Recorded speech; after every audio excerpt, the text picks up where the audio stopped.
Beyond the Ice Palace 2 is finally here, and in this review, we're going to be looking at the Nintendo Switch version in particular, but I know what you're thinking. Finally here? And Beyond the Ice Palace 2? How did I miss Beyond the Ice Palace? Maybe you're thinking that, or maybe you're not.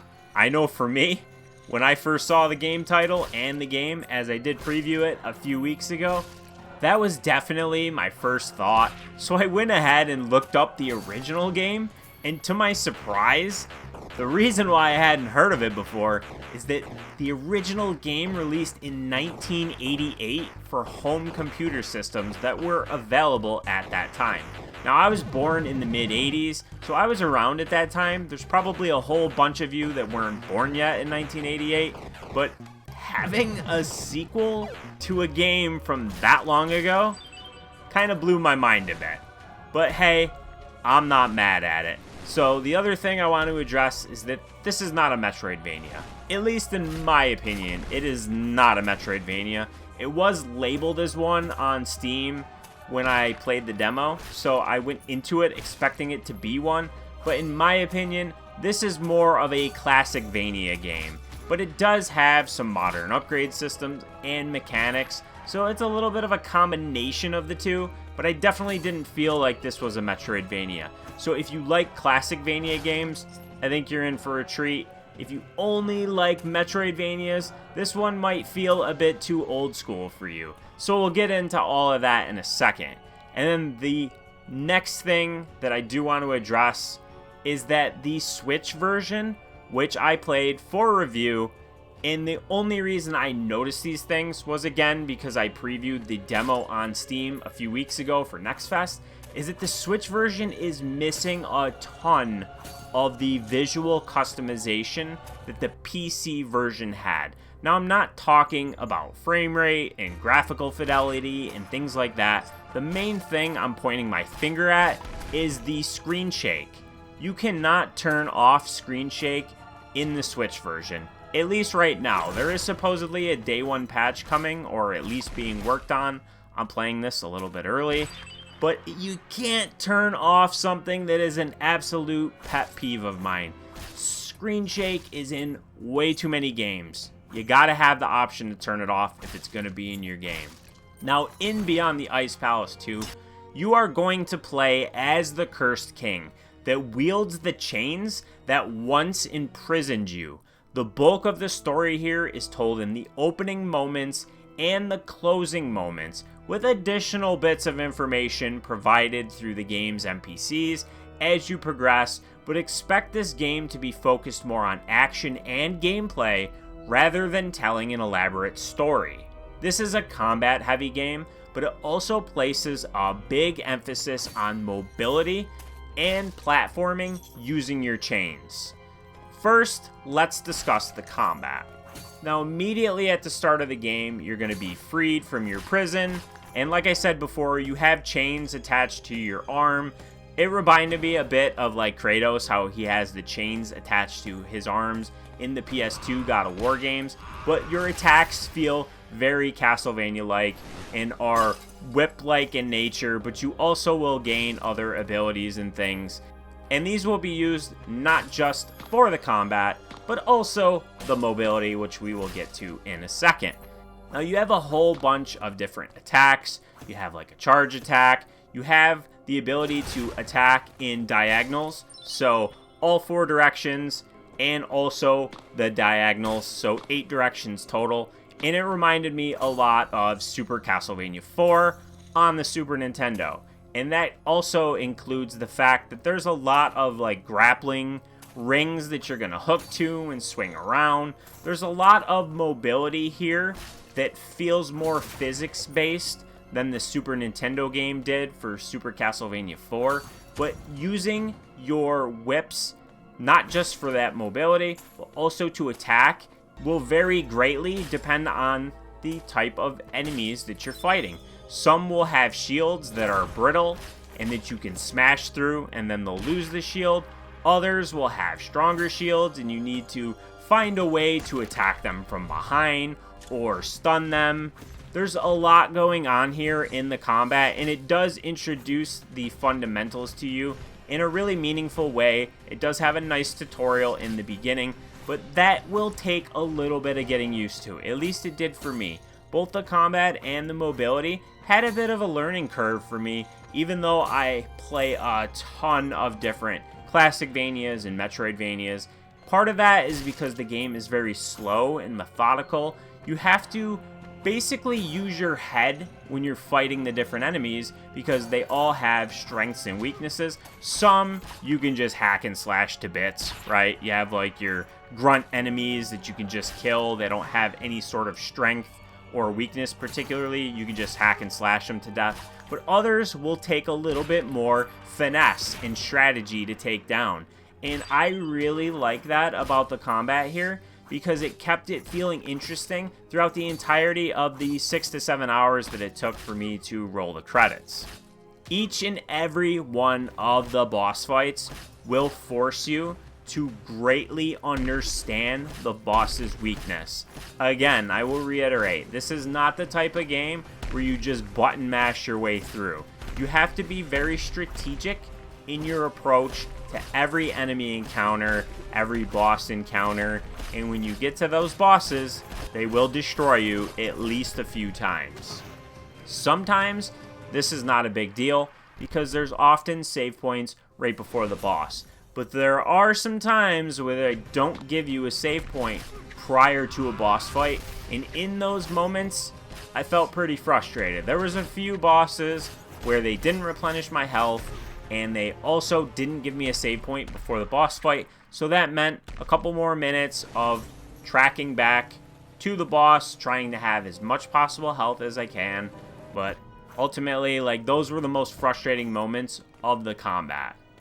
As you progress through, there are going to be bouts of difficulty spikes.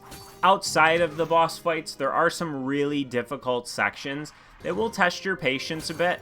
If you don't have a high tolerance for difficulty, there, at the time of recording, again, are no varying difficulty levels. So this is a challenging game, so go into it expecting just that.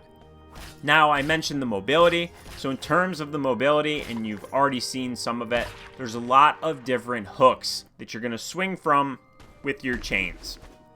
This took a considerable amount of getting used to for me, because you can dash while you're doing it, and the momentum definitely takes some doing to get the feel for.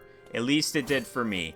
The first boss in particular was incredibly difficult as I got the hang of this, and I will say that I don't know what it is about it. It just took some doing. So go into it understanding you're going to need to get the hang of it, and I don't really know that it's an isolated incident for me, that I felt uncomfortable with it for the first few hours I played, but eventually, once you get an understanding and a grasp of the physics of this, you're going to be swinging around and hitting jumps with perfect precision, because the controls are pretty spot on. You will also use your chains to pull various objects and break things. Over the course of the game, you'll get upgrades, which will improve the way you can manipulate these things as well. You're going to acquire new abilities that even further complicate this aspect, like an upgraded dash and a double jump. There are a bunch of new abilities. There are upgradable accessories, there are consumable items, and then there are crystals and crystal shards, which you can use to buff your various stats. Now, you don't really have a skill tree. You more have these linear paths for specific statistics like your vitality or your endurance or, your physical attack or how much healing you get or your rage meter, which I haven't mentioned yet. Basically, when this fills up, you go into like this ultimate mode where you deal more damage and you glow blue with like fire. Not too much to say on that. It's just one of those things that I didn't use a whole lot. I mainly saved it for tricky situations. But these stats can be buffed based on the crystals that you acquire. Now the shards, think of like the heart containers from Zelda, right? Like you need 4 heart containers. Here, you need 5 shards to create 1 crystal. There is an alchemist, which will allow you to craft these crystals, and then there's specific thrones, which are save points, scattered throughout the game that allow you to upgrade your character's stats. You cannot do it on the fly. You have to be sitting on one of these thrones to upgrade your stats with your crystals. Also, throughout the game, there are some shops where you can spend your earned coin, and one of the things about the coins and your health are you can actually abuse the way the game works to increase your health or grind coins, similar to the older style ClassicVania titles. I want you to keep in mind that when you go off screen and you come back, everything respawns. Enemies, candles. So essentially, if you need some health and there's a health pickup towards the edge of a screen, you can go to the next and then come back. If there's a bag of money, you could do the same. I don't ever feel like you need to do that for money. It seems to be, pretty adequate, especially if you're looking for all the secrets, as this game does host a ton of different secrets. Some of these, your first time through, you'll be able to enter. Others will require you to backtrack, since the first time through an area you'll lack the required skills or abilities to acquire some of the loot. This is pretty seamless and easy to do because the thrones that I mentioned also serve as fast travel locations, so you can quick and easily buzz around the map. Now there is a map, but like I mentioned before, it is not a Metroidvania style map, so you'll only really be able to access this when you're at one of the save locations. Now my biggest issue with the game is that there's a lot of bugs. Now most of them are small issues. I did encounter a soft lock that I did report to the development team and was told that they're working on a patch, and this information would essentially be passed along to whoever it pertains to get it squashed. But there's a lot of little bugs here. There's times where the music will just stop mid-song. I've had times where enemies were frozen in place, and there was a whole bunch of others. Genuinely, I didn't take the time to record footage and document each and every one of them because I feel like most of them are probably known and going to be fixed. But there was a lot of issues that I ran into that I really hope they squash when this game releases so that all of you don't have to deal with what I did. But even with the bugs aside and the options missing from the PC version, like the screen shake, which it's just baffling to me. I hope that the updates that they're going to drop are going to fix these things, because this was a game that I really enjoyed. It told a really interesting story, and I don't particularly care for the way it handles the ending in terms of the fact that there are two separate endings. I thought maybe I could just reload my autosave at the end of the game and then just defeat the final boss again and then get the second ending.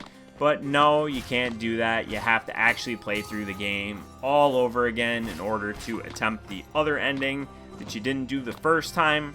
That's a bit of a bummer. But in terms of the presentation, the controls, the music, the visuals, the story, even the gameplay, which genuinely had a pretty steep learning curve for me, wrapped up a package that I had so much fun with. And for my month of ClassicVania likes, and I've already covered a few on my channel, so make sure to check my recently uploaded videos for others. This is one that I can easily recommend. Even the Nintendo Switch version, which ran really good, I didn't have any sort of frame rate issues or anything like that. My only true complaint compared to the PC demo that I played was again the screen shake, which I despise. Please, devs, stop forcing screen shake on us in games. It adds nothing. Stop. Please stop. But Beyond the Ice Palace 2 was a blast to play through. And if you like Castlevania games, especially the classic style, this is one you should absolutely not miss. It is a blast. Just be prepared for its high level of difficulty, because boy, will it frustrate you at times. I appreciate you watching this review. I hope you enjoyed it and found it helpful. If you did, make sure to give it a like. Comment below if you have any questions. And also, if you played the original Beyond the Ice Palace from 1988, please let me know in the comments, because it looks pretty cool from gameplay that I saw, but I've obviously never played it myself. I want to hear from you if you knew before watching this video or Googling it that was actually a game that came out that long ago. I'd love to hear from you. Did you enjoy it? Let me know. And as always, appreciate you watching, and I'll see you next time.